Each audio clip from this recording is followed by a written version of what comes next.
Olá, caro aluno, aqui então do professora Natália Nascimento, tendo realizado então a introdução do sistema digestório, vamos ver então nesta aula os limites e estruturas de cada órgão que compõe o trato digestório, o tubo digestório, ok? Então, o trato digestório vai se iniciar na boca, ok? E uma estrutura denominada, então, a região da boca, que vai ser dividida em duas porções. Uma porção anterior à área dos dentes, os dentes quando a boca está fechada, os dentes cerrados, que vai ser a região, então, do vestíbulo bucal. E a região posterior aos dentes, no limite onde está tendo como base a língua, que vai ser a região da cavidade própria da boca. Ainda existe elementos como o filtro dos lábios, ok? A região mais interna a essa estrutura denominada úvula, ok? As tonsilas palatinas e os arcos faríngeos, o arco faríngeo e o arco palatoglosso, que é mais posterior. Então, região relacionada então à região da cavidade bucal. Então, a região da cavidade bucal, nesta outra vista, vai ser dividida então em duas porções, justamente a região da área do vestíbulo, que é entre os lábios e os dentes, na porção mais anterior, que seria a área do vestíbulo da boca, e a cavidade própria da boca, na região onde eu vou ter como base a língua. Okay? A porção superior da boca, o céu da boca, o teto da boca, vai ser dividido então um segmento que é chamado palato duro, ok? E o palato mole. Então, posteriormente ao palato duro e ao palato mole, vai finalizar numa estrutura denominada úvula. A úvula vai ser bastante importante quando do processo de deglutição, do processo da deglutição do alimento. A úvula, durante a deglutição, essa estrutura ela sobe para fechar a possibilidade, diminuir a possibilidade, né, de ocorrência desse alimento, ao invés de seguir rumo a orofaringe e o esôfago, ele acabe vindo para a cavidade nasal, ok? Para evitar que ele entre em contato com a cavidade nasal, a úvula é uma estrutura que deve então subir. Então, temos a região então da cavidade própria da boca, o palato duro, palato mole, a base, a porção do assoalho da boca vai ser a região da língua, ok? E a porta de entrada, então, vai ser essa região do vestíbulo da boca. E a região posterior, no caso onde eu tenho a raiz, a parte da raiz, a base da língua, essa região aqui é chamada de istmo das fálceas. Istmo das fálceas, que vai dar a possibilidade de passagem desse alimento para a próxima estrutura, ok? Então, mostrando os limites anatômicos da cavidade oral, vamos ter, então, na parte superior o palato duro, palato mole e a úvula. A base vai ser a língua e na porção mais posterior nós temos o istmo das fálceas, que vai dar em segmento ao órgão posterior, que vai passar a nível tanto da cavidade nasal, que vai ser a nasofaringe, quanto da cavidade oral, que vai ser a orofaringe. Posteriormente a ela, vamos seguir a nível, falando de sistema digestório, a nível então do esôfago. Okay? Então, aqui a cavidade da boca, vamos ter então como principal elemento associado no processo de movimentação dessas estruturas do alimento na boca, a língua. A língua também vai estar associada com o processo de percepção sensorial, pois ela vai possuir vários tipos de papilas, e a região da língua também eu vou ter a percepção dos sabores.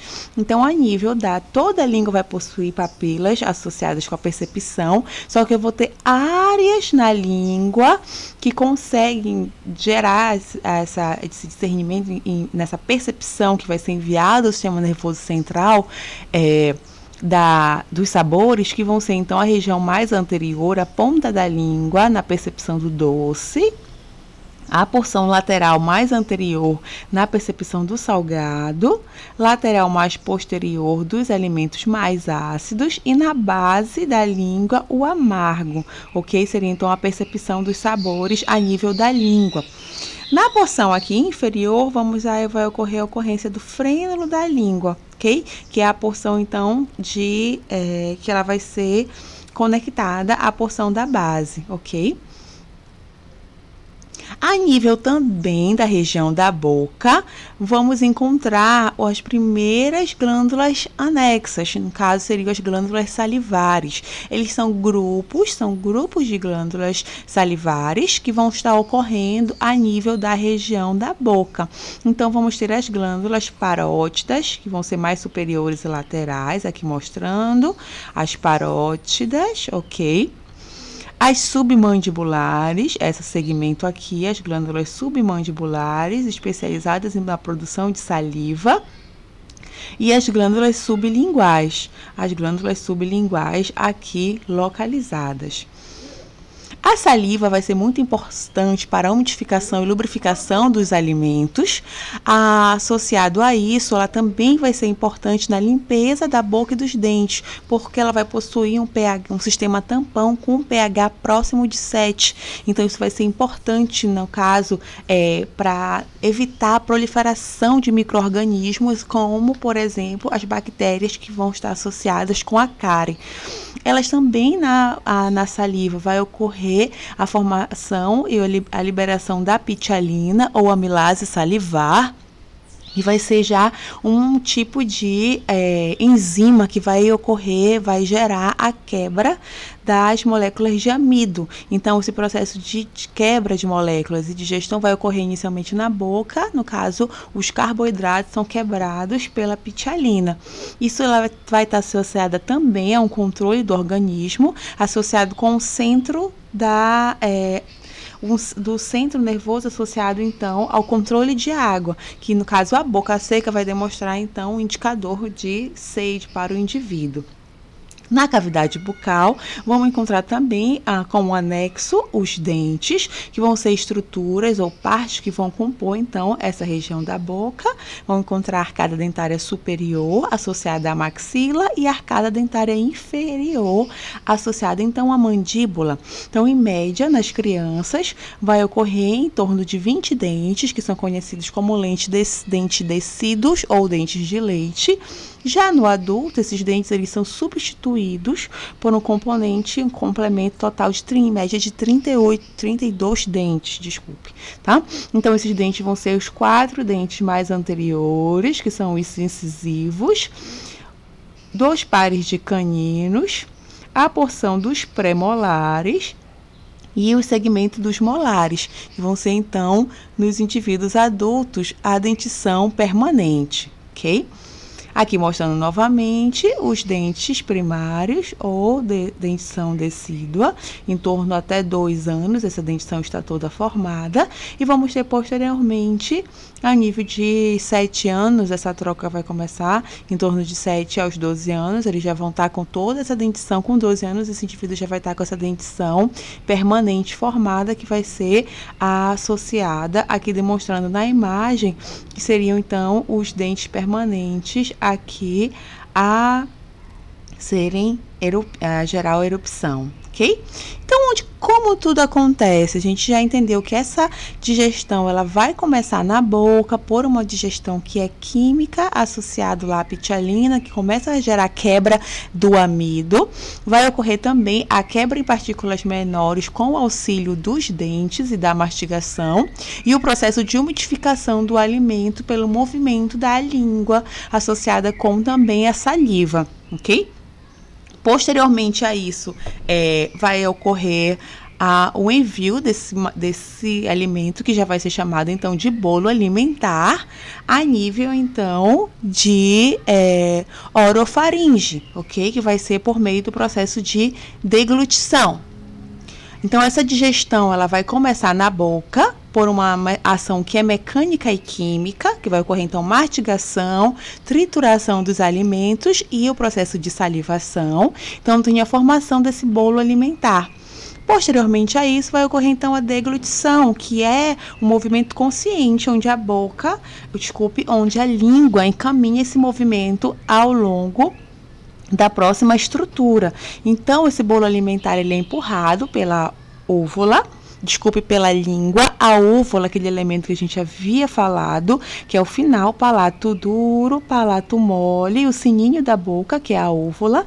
Então, a úvula, ela obstrui, ela tem que fechar as coanas, que justamente é a abertura posterior da cavidade nasal, para evitar que o alimento venha para a cavidade nasal, e ele é enviado ao longo, então, da orofaringe, tá?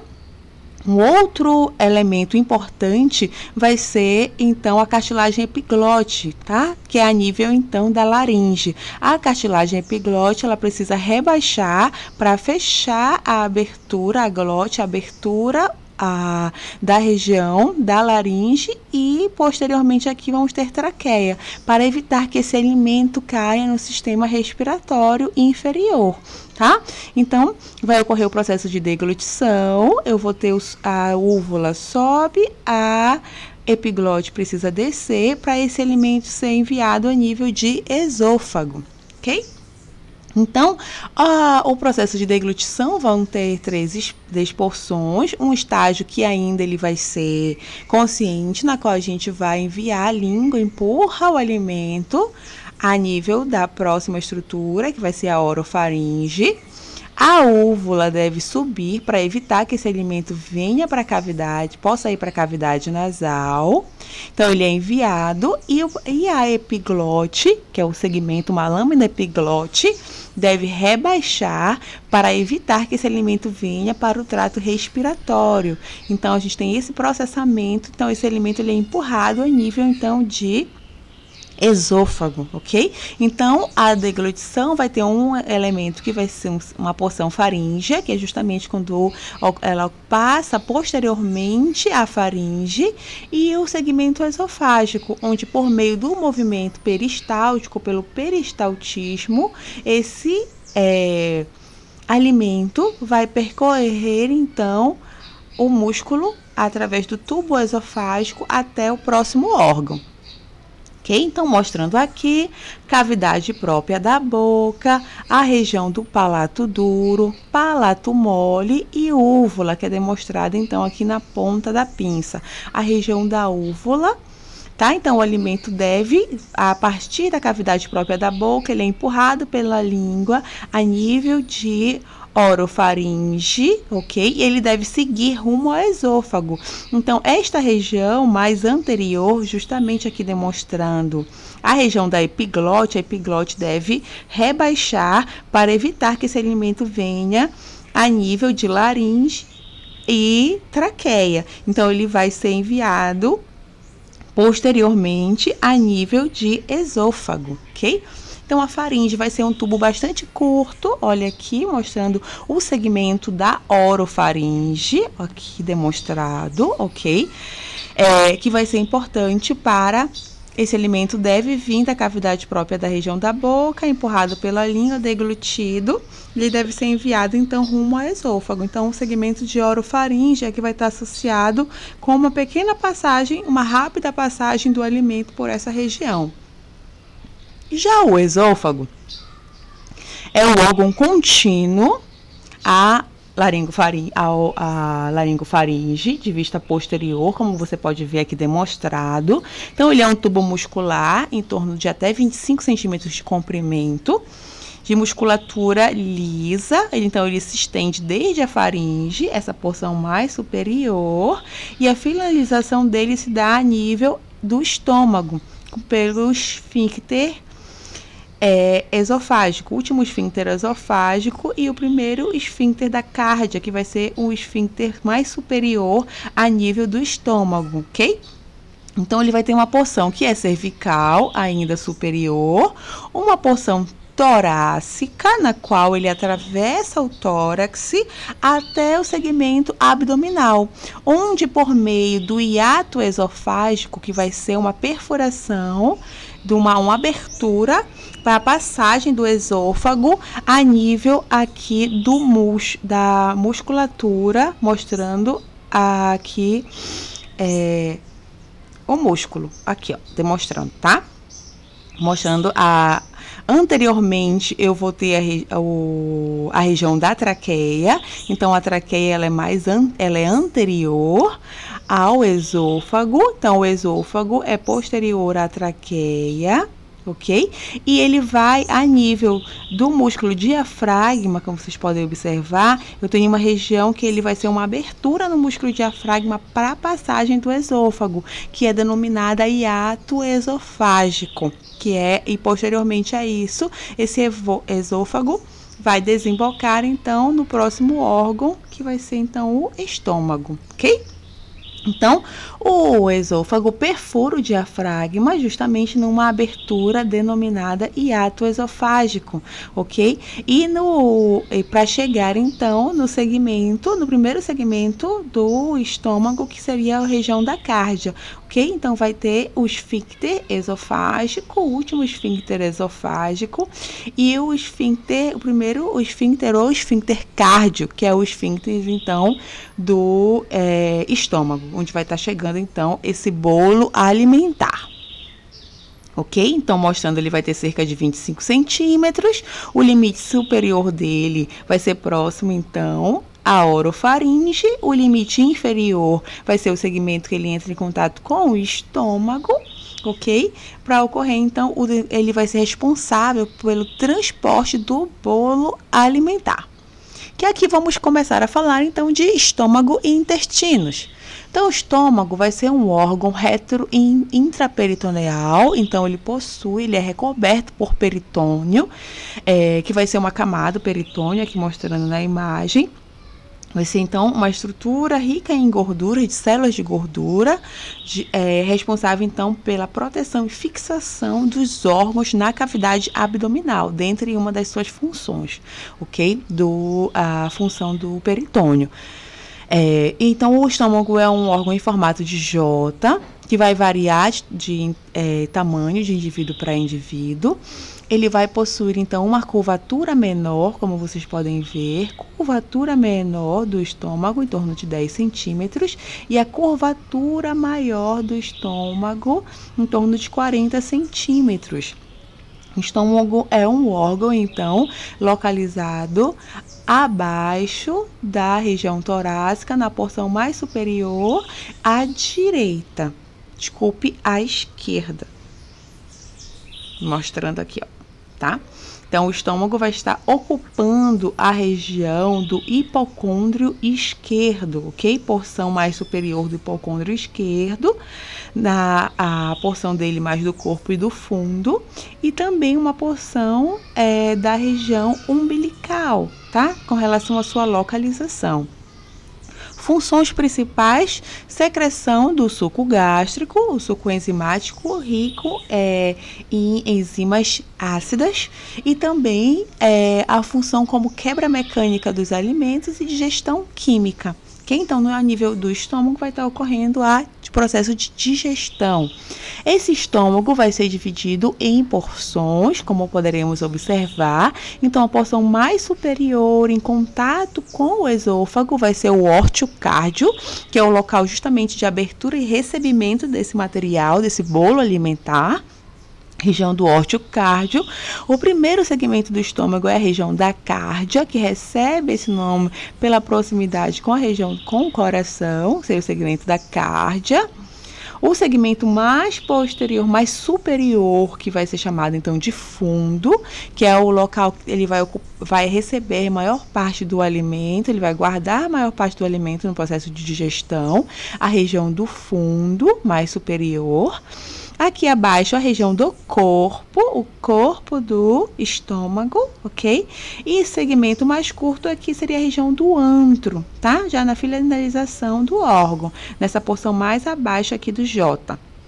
E ele vai ter a região do canal pilórico, que é o ponto, canal pilórico é o ponto de contato com o primeiro segmento do intestino delgado, que vai ser aqui demonstrado ainda mais à frente do duodeno, ok? Então, a região aqui do canal pilórico, que seria, no caso, ou também denominado o órteo pilórico, que é o local, então, de abertura do órgão para o próximo segmento do sistema digestório, ok? Então, o estômago vamos ter a região da cárdia, que é mais superior, a região do fundo, a região do corpo, o segmento do antro e a porção do piloro. Então, esse órgão se comunica superiormente por meio do osteocárdio, que ele vai receber o bolo alimentar. Aqui vai ter o processamento de digestão e formação do quimo. E o ósseo pilórico é o ponto de passagem de envio do material ao segmento do sistema digestório, que seria então o intestino delgado. Okay? Então, o estômago vai se comunicar com os órgãos, com o esôfago, por meio do osteocárdio e do ósseo pilórico com o próximo órgão. Então, internamente, a porção de musculatura, ele vai ter 3 camadas musculares, e a porção mais interna de musculatura, ele possui pregas gástricas. Então, esses segmentos, essas pregas gástricas são importantes para aumentar, para gerar um volume maior do tamanho do órgão, quando ele recebe posteriormente a alimentação, uma refeição, ele vai receber esse alimento. Então, ele possui, a maior parte que vai ser enviado logo posteriormente ao processo de alimentação vai ser para a região aqui do fundo, ok? A região do fundo do órgão, ele vai receber, mostrando aqui o osteocárdio, ok? Da porção mais superior, ele vai receber o bolo alimentar para ocorrer então o processo de digestão, tanto por meio da química, por meio do suco gástrico, quanto também física, por meio das movimentações associadas, então, ao peristaltismo do órgão. Ok? Então, mostrando as porções, a curvatura menor, ok, do órgão, a curvatura maior. Internamente, ele vai ser rico em pregas gástricas, a região da porção da cárdia, a região do fundo, ou a região do corpo e a região do antro, que é mais posterior. E vamos ter aqui o esfíncter pilórico, justamente, que vai controlar a passagem do quimo em direção ao próximo segmento do intestino delgado, a região do duodeno.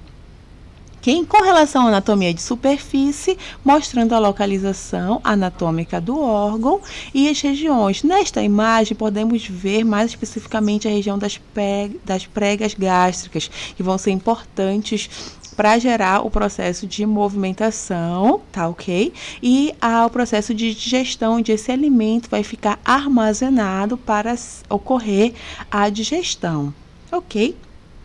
Posteriormente a ele, vamos falar agora dos intestinos, o intestino delgado e intestino grosso. O intestino delgado vai ser dividido, então, em segmentos. O primeiro deles é denominado duodeno, o segmento mais curto, que vai receber esse quimo vindo do estômago.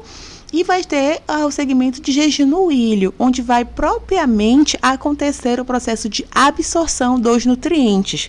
Então, função digestão, a gente vai perceber que na região de duodeno eu tenho digestão ainda de moléculas, no caso de gorduras, e posteriormente vai estar ocorrendo o processo de absorção a nível de jejuno e ilho.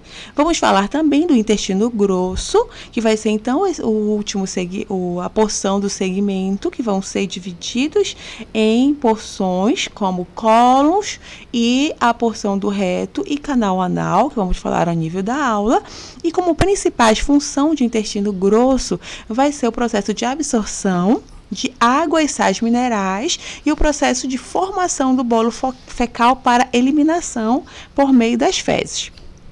Então, o intestino delgado, ok, é esse primeiro segmento, logo dando continuidade ao tubo digestório, tá? Então, ele constitui a parte inicial do intestino delgado, situado, então, entre o estômago, o órgão da qual havíamos falado, e o segmento de jejum no ilho, ok? Então, ele vai possuir em torno de 25 centímetros de comprimento. Mostrando aqui, nessa imagem, seria o primeiro segmento. Vou mostrar ela aqui, mostrando o duodeno, ok? Então, o duodeno é esse segmento mais curto do intestino delgado, logo imediatamente posterior, aqui mostrando eles, posterior ao estômago, ao piloro, ao segmento do piloro do estômago. Após o esfíncter pilórico, ele vai ser em formato de C e ele possui uma associação direta com quem? Ele vai estar associado com o pâncreas, ok? A nossa outra glândula anexa. Então, o pâncreas vai produzir o suco pancreático e associado também à vesícula biliar, em qual vai ocorrer duas aberturas, justamente a papila maior e a papila menor, que vão receber os produtos desses demais órgãos, para que nesse segmento ainda inicial do intestino delgado, no nível de duodeno, vai estar ocorrendo o processo ainda de digestão das gorduras, ok? Então, o duodeno vai possuir esse segmento mais superior, que eu vou chamar de parte descendente. Desculpe, a parte superior, logo posteriormente ao piloro, a parte aqui descendente, o segmento horizontal, segmento ascendente, ok? Associado, então, ao segmento do duodeno. Posteriormente a eles, nós temos jejum no ilho, que podem ser sugeridos como um segmento único, pois eles vão possuir funções bastante similares, como é o local que vai ocorrer estritamente ao processo de absorção dos nutrientes que já foram quebrados a níveis superiores. Constitui uma porção móvel, que vão ser as alças intestinais, ok? Inicia-se na flexura duodeno-jejunal, que é a porção mais superior, ok?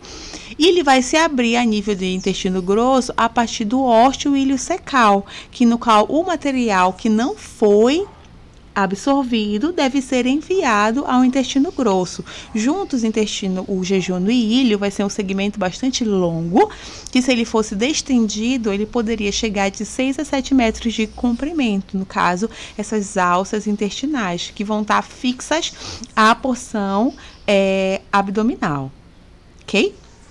Aqui na imagem demonstramos então o ósseo, como a gente tinha falado, o ósseo iliocecal vai ser a finalização do segmento do ilho em direção ao primeiro segmento do intestino grosso, que é o segmento do seco, ok? Então, mostrando aqui o ósseo iliocecal, que vai ser o local de recebimento dos materiais que não foram absorvidos no intestino delgado e devem ser preparados, no caso vai ser retirado então água e sais minerais, e a nível do intestino grosso vai ser formado então o bolo fecal. Então, o intestino grosso, demonstrando aqui que é o local de região então de formação das fezes, e vai ocorrer o processamento e absorção de água e sais minerais a nível de sistema digestório, ok? Então, ele vai se dar por meio da continuação do ilho. Ele vai começar justamente na válvula iliocecal, da qual a gente havia dito, demonstrado. O primeiro segmento dele, mas anterior aqui demonstrado, vai ser o seco, ok? Ele se abre externamente por meio da estrutura que seria, no caso, o ânus. Então, quais suas funções principais? A absorção de água e sais minerais e a formação das fezes ao longo das alças do intestino grosso. Quem está situado, então, na cavidade peritoneal, ele vai assumir uma conformação anatômica como se ele fosse uma moldura, demonstrando aqui do intestino delgado, ok? Então, quais partes o compõem? O intestino grosso. Então, o intestino grosso vai ser formado pelo segmento aqui mais abaixo, que é a região do seco, ok? Onde logo abaixo dele vai estar ocorrendo uma estrutura justamente que é o segmento aqui abaixo. Então, vamos ter a região do seco, a região do cólon ascendente, a flexura cólica direita, colo transverso, flexura cólica esquerda, cólon descendente, o colo sigmoide e o reto. Vai ter a ocorrência também de algumas estruturas, umas características anatômicas específicas no intestino grosso, que seriam, no caso, os áustros, que justamente seriam cada uma desses, cada nível de colo, né? Vão ter um colo ascendente, e cada unidade dessa é chamada, então, de áustro. Ok? Além, os apêndices também são pequenas, são como se fosse pingentes de gordura, né? Seriam os apêndices epiploicos, são porções de gordura que vão ocorrer a nível das alças do intestino grosso. E também a ocorrência da tenha, que seria, no caso, esse segmento, ó, de tecido que vai juntar, vai fazer a conexão, a junção dos áustros, que seria, no caso, a tenha. Aqui mostrando novamente os áustros. Aqui eles estão, as camadas, o cólon ascendente, transversos, estão cheios, estão observando que eu tenho a formação, então, do bolo fecal, ok? A região dos apêndices epiploicos, que seriam esses pontos de gordura, e a tenha, que no caso seria uma formação, um tipo de tecido, né, que vai ser importante para ocorrer a junção, o fechamento dos áustros e a formação do tubo propriamente dito, tá ok? Então, mostrando aqui cólon ascendente, flexura cólica direita, cólon transverso, flexura cólica esquerda, cólon descendente e cólon sigmoide, que seria o segmento ainda do intestino grosso. Então, demonstrando na imagem, então esse alimento ele vem em síntese, o bolo alimentar. Ele vem a nível de esôfago, vai passar pelo ósseo da cárdia, esse alimento vai ser digerido a nível de estômago, a partir então dos movimentos peristálticos e também do suco gástrico, ainda a nível do estômago. Posteriormente, ele é enviado por meio do último segmento do esfíncter pilórico. Ainda vai estar ocorrendo o processo de digestão das gorduras no primeiro segmento do intestino delgado, que seria o segmento do duodeno. Posteriormente, esse alimento ele vai ser absorvido pelas hastes de jejum e íleo, que seria o segmento do intestino delgado, onde vai estar ocorrendo, propriamente dito, a absorção dos nutrientes. O que não for absorvido e deve ser, então, descartado, vai ser enviado, então, por meio do ósseo íleo secal, e ele vai percorrer, então, o intestino grosso por meio do segmento ascendente, segmento transverso e segmento descendente, e o cólon, aqui mostrando, ó, o cólon sigmoide, até essas fezes já sendo formadas, vão ser, então, mandadas exteriormente por meio do reto e ânus. Ok? Então, o último segmento é o reto, que é contínuo, então, a cólon sigmoide, aqui demonstrando, cólon sigmoide, vai dar origem ao segmento do reto, e ele é continuado, o reto, pelo canal anal, ok? Que vai estar localizado no assoalho pélvico, que vai se abrir externamente através da estrutura denominada ânus. Ok? Então, o reto vai apresentar, então, duas partes, justamente, que é essa porção mais superior, denominada ampola retal, que vai estar acima, e abaixo dela, o último segmento, vai ser o canal anal. O canal anal vai apresentar, então, a presença de colunas anais, que demonstradas aqui, ó, São saliências longitudinais, mais válvulas anais situadas na base das colunas, aqui abaixo. Dessas aberturas para cima, justamente vão ser importantes para a abertura e fechamento do canal anal, para então, no momento da defecção, ela vai se abrir. Além disso, vai ter a ocorrência, então, dos músculos esfíncter interno e músculos esfíncteres internos, e justamente vão controlar a abertura e fechamento do canal anal. Então, mostrada a localização, ok? Vão estar ali de vista posterior, os esfíncteres internos e esfíncteres externos, aqui demonstrados. Os esfíncteres internos são de musculatura lisa e involuntária, então, dessa forma. E os esfíncteres externos são de musculatura voluntária. Então, o canal anal vai estar circundado por esfíncteres, tanto internos quanto externos. Desculpe. Esse canal, esses esfíncteres vão controlar a abertura e fechamento do ânus. Então, o ânus vai permanecer fechado e durante a defecção ocorre, então, relaxamento do canal anal e saída, então, das fezes. Ok?